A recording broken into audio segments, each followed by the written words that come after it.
They say the greatest lie a person can tell is that they are safe. That the most dangerous thing isn't the stranger in the alley, it's the smiling face that offers you shelter. They promise you sanctuary. They never tell you what they're keeping in the guest room.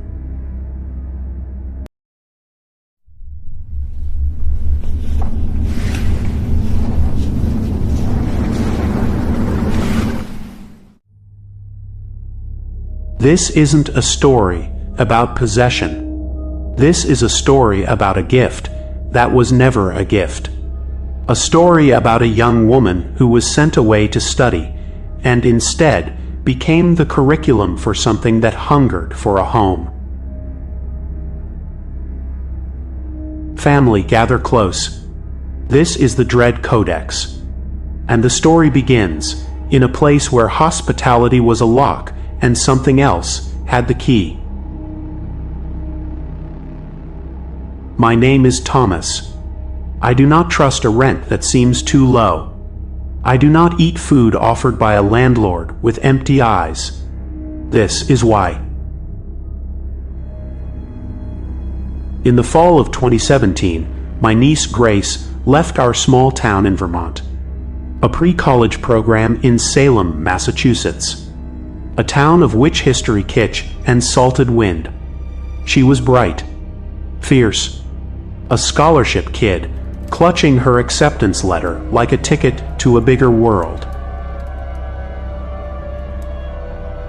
My brother Carl and his wife were strict, proud. They'd scrimped for this. When Grace called after 2 months, her voice thin over the line, "Uncle Thomas, I can't sleep.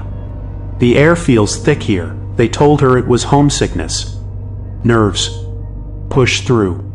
Salvation, they believed, came from her landlady, Eleanor Vance, a widow. A Victorian row house on Charter Street, all gingerbread trim and lace curtains. She charged a pittance. For a serious girl, she'd said. Her smile never touched her eyes, which were the color of a November sky. I lost my own daughter. Your Grace feels like a second chance. The first sign was the cold spot. Not New England's autumn chill. A surgical cold. A sucking cold. It lived in the corner of Grace's third-floor room, right where the floral wallpaper darkened with a persistent, map-like dampness. No heater touched it. It was the cold of a closed mouth. Grace FaceTimed us, her face pale in the screen's glow. "It's just drafty," I said, my own unease a stone in my gut. Old house, the sickness began, subtly. A fatigue that sleep couldn't touch. A cough that sounded wet, granular. She blamed the sea air. Until the video call, where she coughed, turned away, and I saw the tremor in her hands. Saw the dark, granular smudge on her tissue she tried to hide.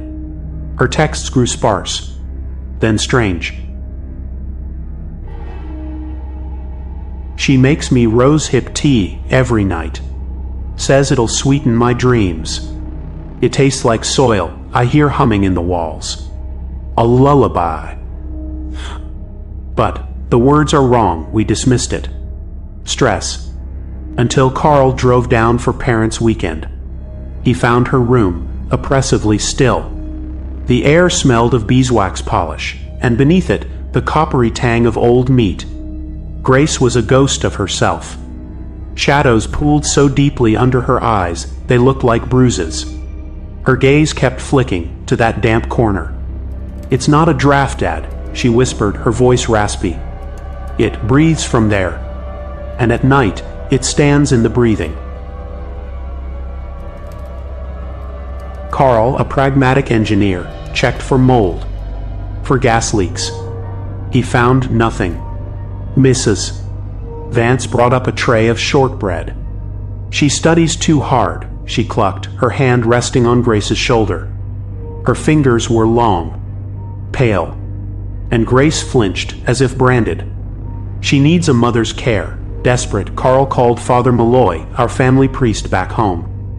a man who'd seen the residue of trauma in old mining towns. He listened. Then he said, "Get her out. Now. Not tomorrow. Tonight." But pride and a non-refundable semester's rent anchored them. "One more month," Carl told me, shame in his voice. "Finals. Then we'll bring her home." The turning point was the photograph. Grace sent it to me. No caption. A selfie in her room, late. Her face was gaunt. Her smile a rictus. But it was the background that stopped my heart. In the dark, damp corner, the shadows didn't recede. They coalesced. Outlined, not one, but three distinct forms: a tall, thin man, a woman with a slumped shoulder, a smaller, childlike smudge, and all three seemed to be leaning into Grace, their shadow heads inclined toward her ear. I called Carl, my voice breaking. "Go. Get in the car and go now." They arrived at midnight. The porch light was off. "Mrs. Vance answered in a nightgown, her face smooth, expectant. "She's resting," she said. Finally peaceful, they pushed past her. The upstairs hall was icy.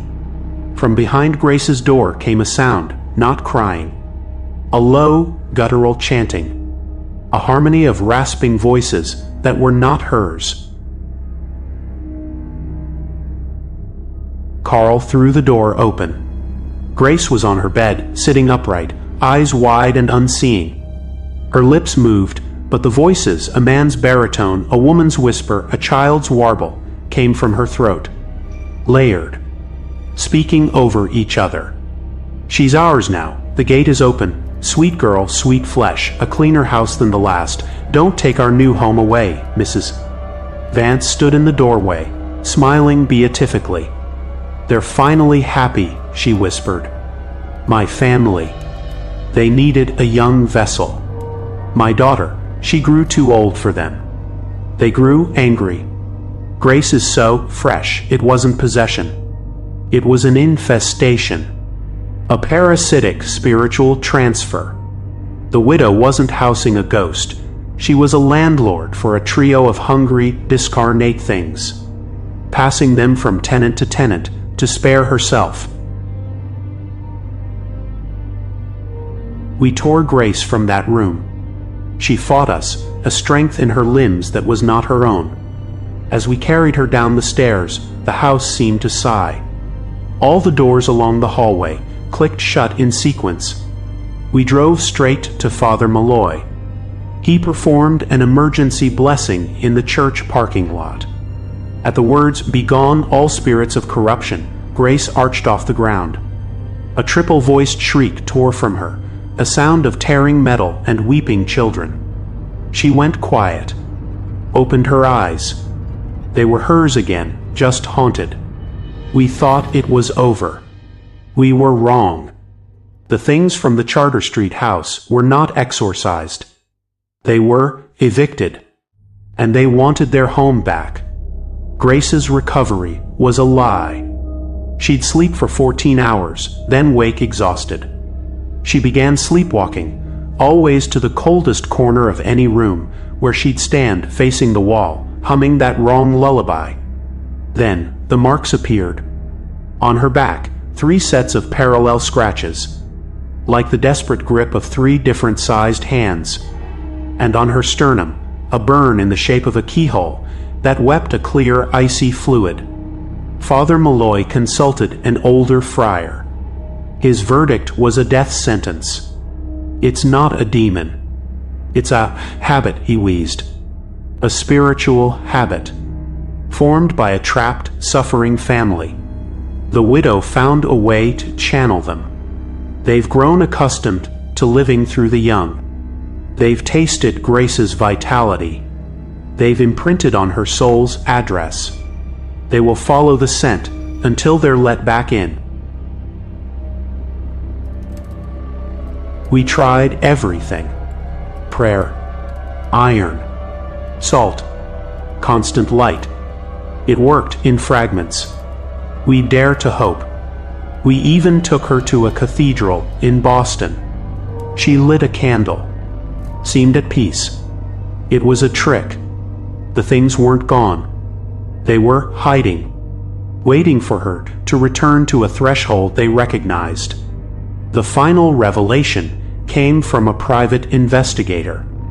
Eleanor Vance had other boarders over 2 decades. Young people, always alone, far from home.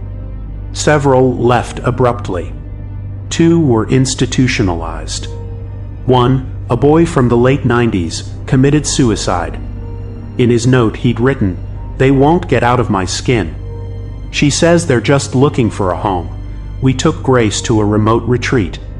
The head counselor used a term that chills me to this day, soul squatting. The treatment was a brutal spiritual siege. Days of prayer. Of Grace having to verbally renounce the lease those entities believed they had on her. Nights where she'd scream as if being flayed, as the triple voice raged and bargained and promised her peace if she'd just let them in. They were eventually forced out. Not banished, but severed from their claim on her. The counselor warned us, they are homeless again. They will look for another open door, another willing or unwitting landlord. The chain continues.